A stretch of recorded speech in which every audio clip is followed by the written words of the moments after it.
As us hit the road, sunshine smiles, our stories unfold. Jump in the car, feel that summer vibe. With every mile, our spirits come alive. So let's dance to the beat, feel the glow. In Slovenia, where our dreams flow. Hello, welcome to Sunny Solo, your passport for solo adventure. We are talking about my trip to Slovenia, and in the last one we got to the point where I reached Ljubljana and I was so tired that I had to take a nap. Now let's pick up where we left off.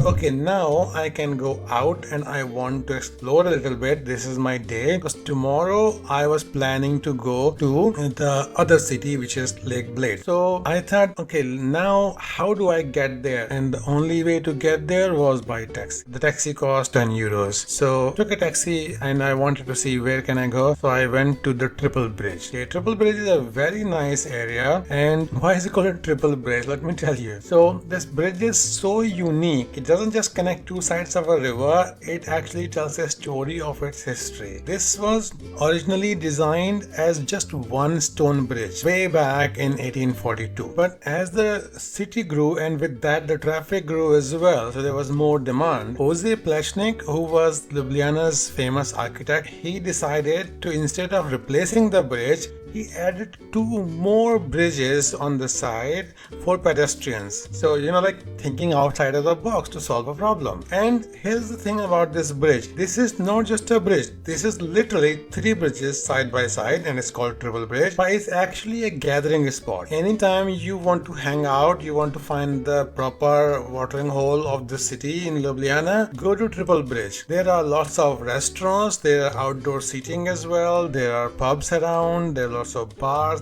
and there is like there's a space to sit, there's a space to hang out. This is called the President Square, okay, and it is usually buzzing. There are sometimes street performers and market stalls, and both locals and tourists go there. And I spent a lot of time there in the day, and then also I came back in the evening, and it was great. This river that the bridge is on is Ljubljana, I think. Ljubljana.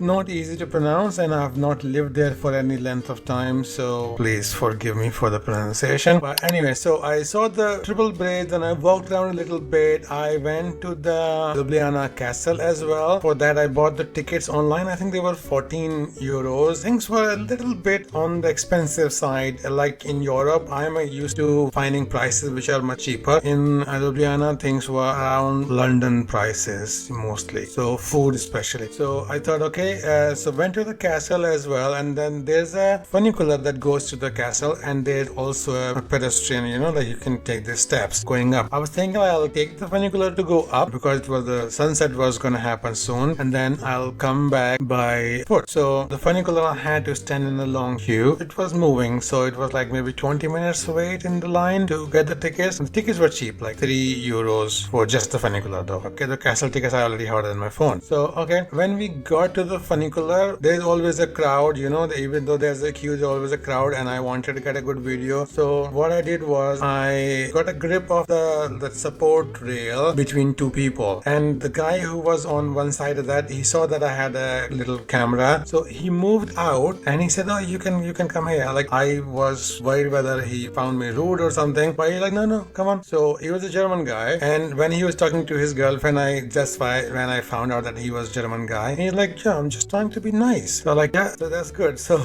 because of him, I got the front space in the funicular, and I got a nice shot of the city, because the funicular actually goes very high, and then as it moves up, you get a smooth shot. It looked really beautiful from there, as you can see, I'm sure. So yeah, sometimes you see nice people do nice things for you, and it's a good experience. But even after getting there were lots of steps after that to go into the castle and go into different parts of the castle. And I was panicking because the sunset was about to happen, the time was right, and I wanted to find the right spot. Didn't want to go to the tower because I knew there would be lots of steps. So yeah, it was a congested space and there were a lot of steps, and but they had sorted it out, so there were steps to go up and there were steps to come down on the other side, but a lot of steps. Yeah, but anyway, so ultimately I got to the top, and so I found that I never have to, push my way through or, be rude or elbow people, because if you just stay there for a couple of minutes, people do realize that this is a busy, in-demand place. So they will go there, take their pictures, and then move out and let other people come in. So you do get your shot easily. I have found that, which is, I think, a good thing to learn, that humans are at least smart enough to know that these things are in demand. So yeah, let's everybody share them properly. But ultimately, I was not that thrilled about this sunset, if I'm honest. It sat behind the Alps, very, very far away, so you did not get any kind of like disc shape or anything like that, and the view was not amazing. I'm just used to amazing sunsets. Okay, I'm spoiled. I don't want to be snobbish about this sunset. It was nice, it was pretty, but not the best I have seen. Okay, so anyway, we took the pictures from there, and then after, it was a little bit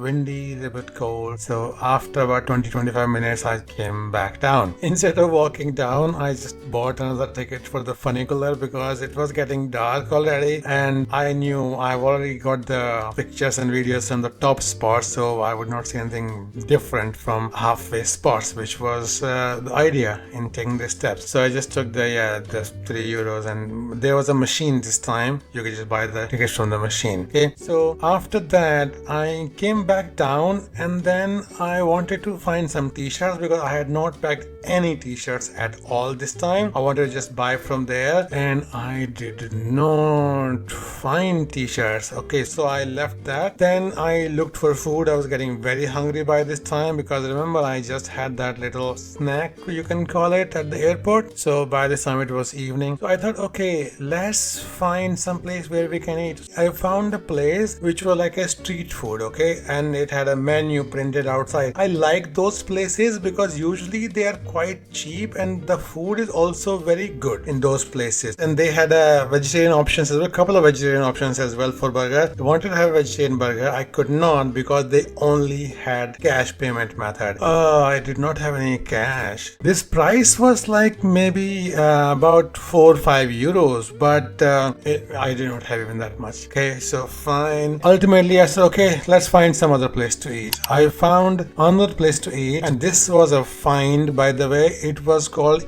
AB Falafel. ABI, and very small place, equivalent of a lunch counter. They had a few tables, but not enough tables for everybody to go around, so I had to share a table with 2 girls. But the food was good, and their prices were normal prices, not cheap, not expensive, but okay. Again, perfect English. The staff was really good, and you order at the counter. I ordered falafel, and I ordered Fanta. They gave me their local version. So yeah, I shared that table, and then had that. Oh my god, that falafel was so amazing. I like falafel generally anyway. I like Mediterranean food a lot, but this one was really good, and it was really big as well. Lots of different sauces and dips and things. Oh, I tried to finish it. I could not finish it. It was just too much, but it was good enough that I would have it again. And this one cost me $11.90 for the falafel and about like $2.90 for the Fanta thing. So not very expensive. It was okay for a dinner. You can do that much. So after that, I didn't feel like walking anymore because it was a bit chilly and also like dark, but also I was very full, so tired as well from so much traveling. So in Ljubljana, if you want to travel by taxi, there's an app called Yalla. Yalla.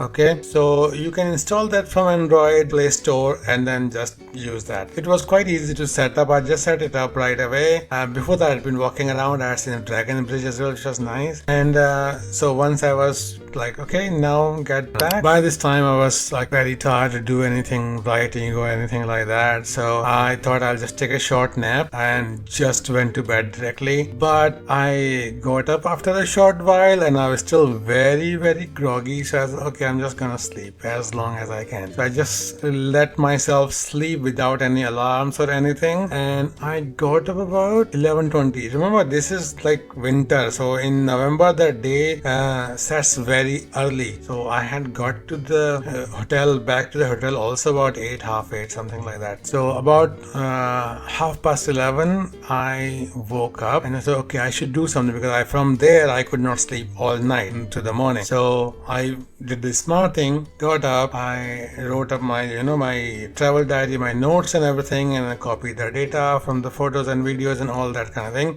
And by this time I finished, it was like about 2 o'clock. So I thought I'll sleep about 3 and then sleep again another 3 hours. So next day, so this is where I'm going to end the story of this day, the day one, which was a very, very long day. But next day was going to be a very exciting and adventurous day, because next day I picked up the rental car. I have not rented a car in Europe before, so this time was the first time. I was just going out of my comfort zone to do this, and I was going to drive to Lake Blade. I was going to keep this car for about 4 days for driving around, because it's much easier, more flexible to go by that. But they drive on the right hand side, and I was going to have a new car, so it was an adventurous. I made some mistakes as well, but I would say you should subscribe so that you don't miss the next video, which is going to be a story in itself. Thank you very much for watching. I hope you're enjoying these, and I'll see you in the next one. Bye bye.